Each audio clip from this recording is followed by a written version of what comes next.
गरीब साध साध सब नेक हैं, आप अपनी ठोरे। जो सतलोक ले जाएंगे वो साधु कोई और।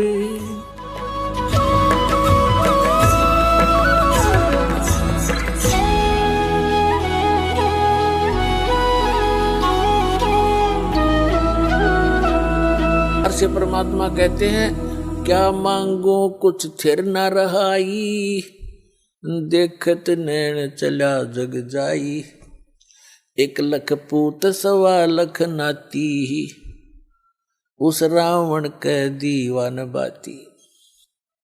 परमात्मा याद दिलाते हैं किसी के संतान नहीं है, वो केवल संतान की ही रट लगा रखी है। भगवान संतान दे, भगवान संतान दे।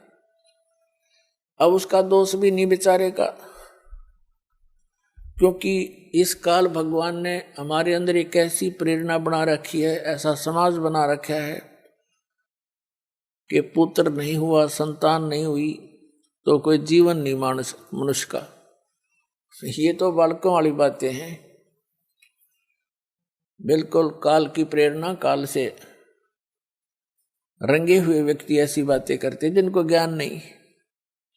और जो भक्त हो जाते हैं, जिनको ये ज्ञान हो जाता है, उसके बाद आपकी स्थिति ऐसी हो जानी चाहिए, ज्यों राखे त्यों ही रहूं, हमरा के चारा और खाने जाद खरीद हूं गुलाम तुम्हारा। ज्यों राखो त्यों ही रहूं, जो देवो सो खाऊं। तो परमात्मा की रजा में राजी रहना सीखना पड़ेगा अपने। जिनके यहां संतान नहीं है तो अब इस परमात्मा के ज्ञान के आधार से वो बहुत ही खुशकिस्मत व्यक्ति हैं जिनका संतान नहीं है।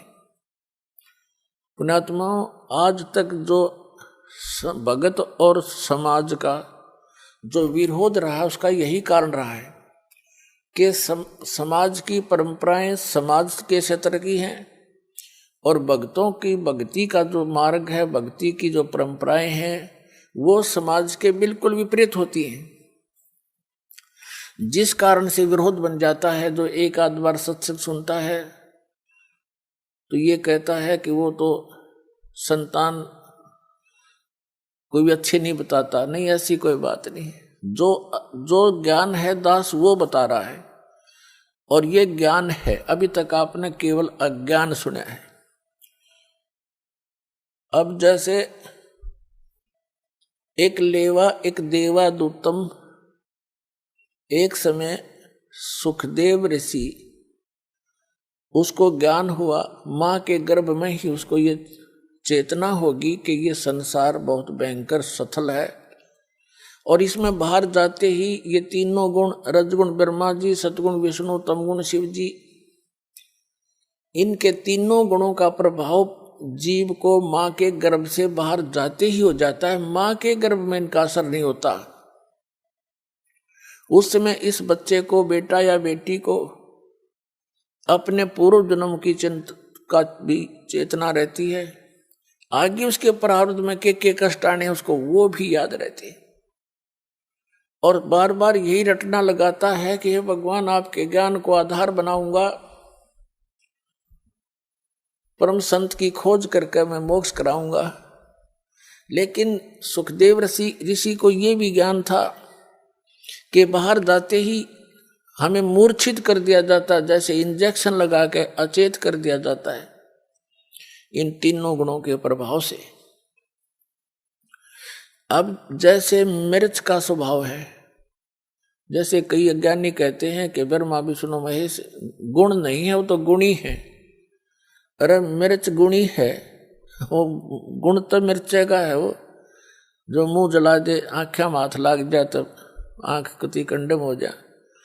तो कहने का भाव ये है कि ब्रह्मा विष्णु महेश को इस काल भगवान ने अपने पुत्रों को एक एक गुण युक्त कर रखा है। जैसे मिर्च को गुणी ऐसे गुण युक्त कर दिया तो उसके अंदर गुण है, वो कहीं रखी रहे।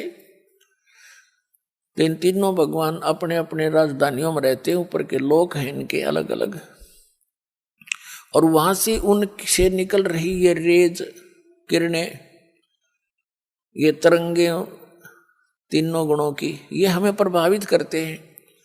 अंदर सब चेतना होती है, माँ के गर्भ से बाहर आते ही एकदम बच्चा अचेत हो जाता है, यानी उसको वो याद नहीं रहता तेरे तू कहाँ था, कौन था।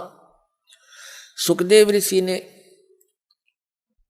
बाहर नहीं, सुखदेव ऋषि माँ के गर्भ से 12 वर्ष बाहर नहीं आया। ब्रह्मा विष्णु महेश ने तीनों ने आके कहा सुखदेव तू बाहर आ जा, और ये मर्यादा भंग मत कर हमारी। 9 महीने के अंदर माँ दुखी हो लेती है गर्भ में, गर्भ के पीरियड में, और तुम 12 वर्ष हो गए, या मर्यादा मत बिगाड़े। तब सुखदेव ऋषि ने कहा भगवान बाहर आते ही आपके तीनों गुण हमें अचेत कर देते हैं, हम भूल जाते हैं उद्देश्य को। आप जी अपने इस त्रिगुणमयी माया को कुछ समय के लिए रोक लो, तब मैं बाहर आऊं। तब उन्होंने कहा भाई ये तो जबरदस्त प्रेशर है, अधिक समय तक हम रोक नहीं सकते। फ्रिक्शन ऑफ सेकंड यानी पल के भी कुछ हिस्से तक हम इसका इतनी देर रोक सकते हैं। सुखदेव ऋषि ने कहा तुम इतनी देर रोक दो। कहते हैं इतनी देर उन्होंने माया रोकी थी, इतनी देर में मां के गर्भ से बाहर आ गया, वो चले गए। अब सुखदेव ऋषि अपनी और नाल को कमर पे रख के चल पड़ा, कंधे पे। व्यास जी, ऋषि व्यास की पत्नी से उसका जन्म हुआ, तो व्यास जी ने कहा बेटा दर्शन दे, अरे सूरत तो दिखा दे। पुत्र मोह के अंदर वो बहुत व्याकुल था और कहा तेरा मैंने 12 वर्ष इंतजार किया, पुत्र के दर्शन करूंगा, तो बात तो सुन ले मेरी। तब सुखदेव ऋषि ने कहा था कि एक लेवा एक देवा दूतम, और कोई किसी का पिता नहीं पूतम। ऋषि जी ना जाने कितनी बार तू मेरा बाप बन लिया, और ना जाने कितनी बार मैं तेरा बाप बन लिया। या बूंदी बीमारी है, मेरा रोग कट न दे। ऐसे मुड़ के नहीं देख रहा, चलता चलता बातें कर रहा है। एक लेवा एक देवा दूतम, और कोई किसी का पिता नहीं पूतम। ये ऋण संबंध जुड़ा एक ठाठा, अंत में सब 12 बाटा। इतना कहकर वो आकाश में उड़ गया सुखदेव ऋषि। पूर्व जन्म के भक्ति शक्ति से उसकी बैटरी चार्ज थी, आकाश में उड़ गया। व्यास जी खड़ा खड़ा देखता रह गया। तो पुण्यात्माओं, यहां आपस में जो आप जैसे कोई रिश्तेदारी से जुड़े हो, पिता पुत्र बनकर जुड़े हो, पुत्री बेटी पत्नी बनकर जुड़े हो, ये आपका ऋण संबंध है, पिछला संस्कार है। कोई लेने आ रहा है अपने कर्जा, कोई देने आ रहा है। एक लड़का इतना लायक है,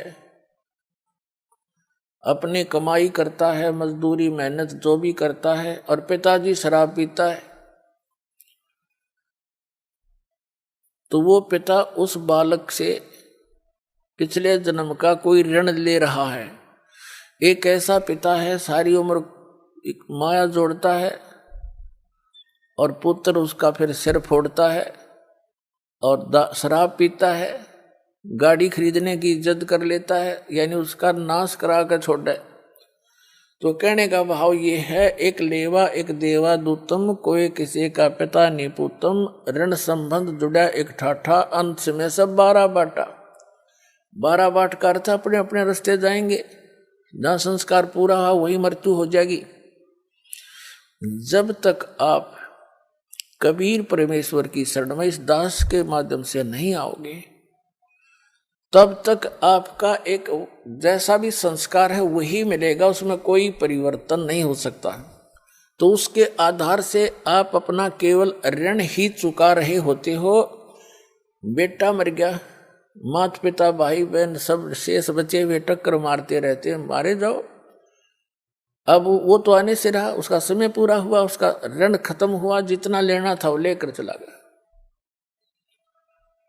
ऐसे बहुत सी कथाएं हैं जो कथाएं नहीं, सच्चाई है। एक व्यक्ति था, उसको एक पुत्र प्राप्त हुआ, उसकी पत्नी की मृत्यु होगी। उसने रीमैरिज की, उससे भी एक पुत्र प्राप्त हुआ, फिर दोनों की ही मृत्यु होगी। बड़े लड़के का विवाह कर दिया था, छोटा लड़का अभी छोटी आयु का था जो दूसरी पत्नी से प्राप्त हुआ था। तो दोनों की मृत्यु होगी, 2 बच्चे शेष रहे और बड़े लड़के का विवाह हो चुका था। कुछ दिनों के बाद वो छोटा जो लड़का था वो रोगी हो गया। उसके बड़े भाई ने, मौसी के बेटे ने बहुत कुछ इलाज भी करवाया कुछ दिन, और कुछ इलाज कराया। फिर उन दोनों के मन में दोष आ गया। किसके?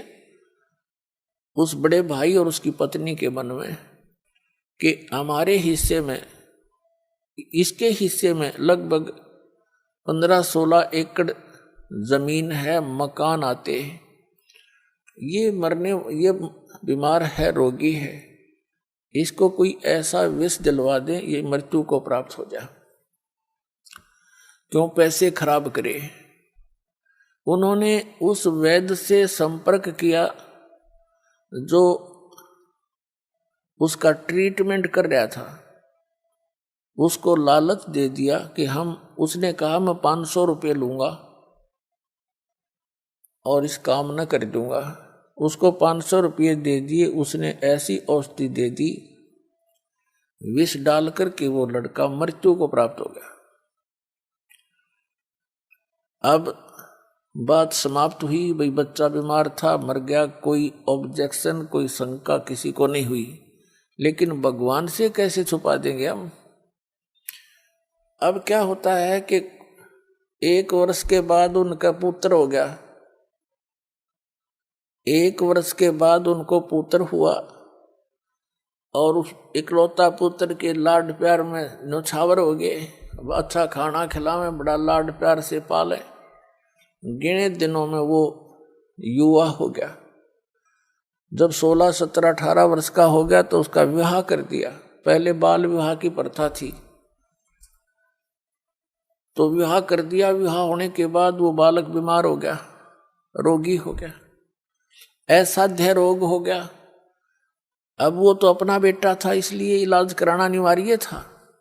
सब जगह झाड़ फूक वालों से इलाज कराया, वैद्यों से महंगी को दवाई दिलवाई, आसपास सब जगह लुट पिट के फिर लुटपट लिए, लेकिन फिर भी रोग में कोई लाभ नहीं।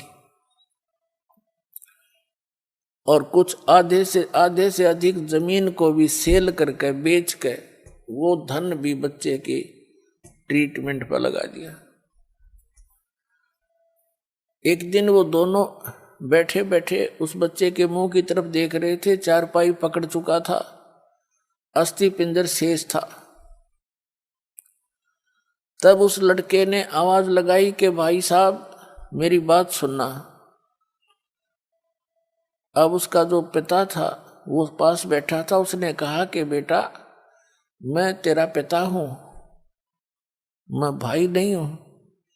उसने सोचा कि ये बच्चा इतना रोगी होने के कारण इतना हो गया कि मुझे पहचानना भी बंद कर गया।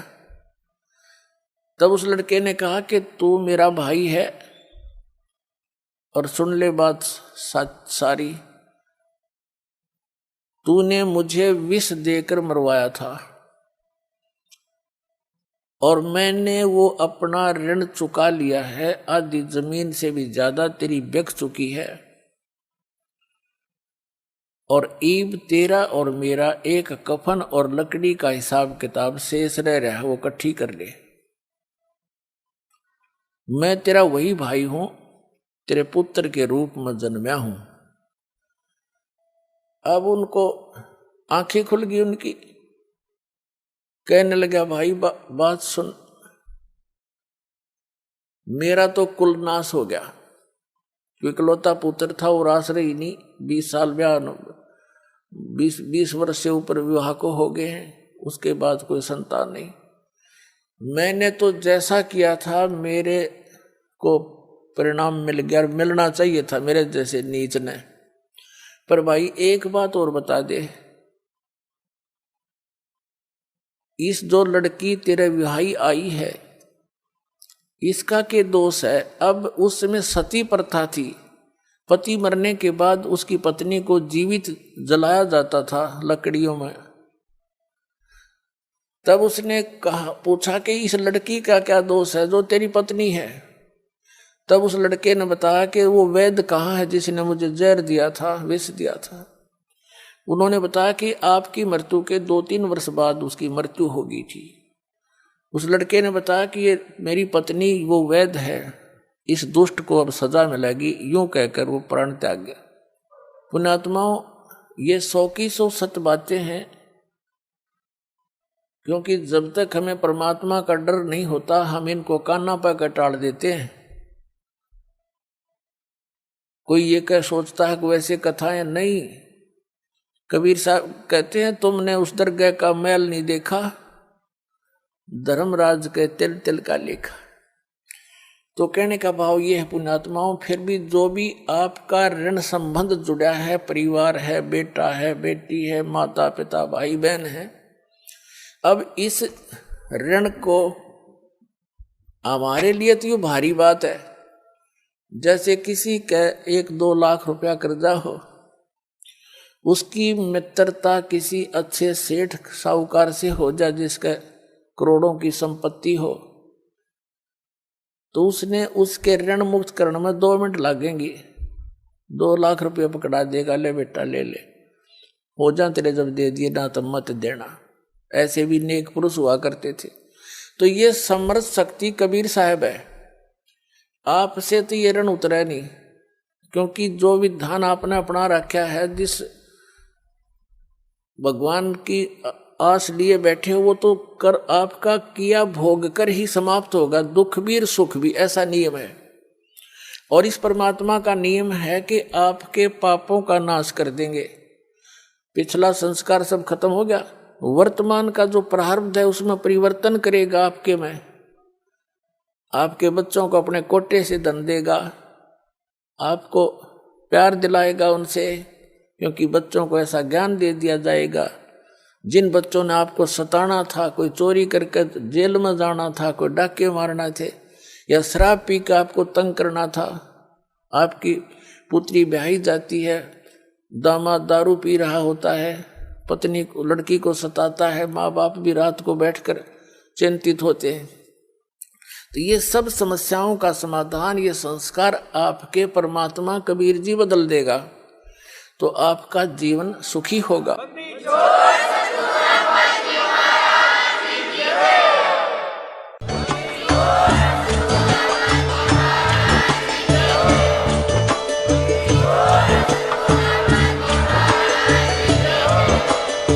सुन रहे थे जगत गुरु तत्वदर्शी संत रामपाल जी महाराज जी के मंगल प्रवचन। अधिक जानकारी के लिए विजिट कीजिए हमारी वेबसाइट www.jagatgururampalji.org। संत रामपाल जी महाराज जी के शुभ आशीर्वाद से पूरे विश्व भर में 500 से भी ज्यादा नाम दीक्षा केंद्र हैं।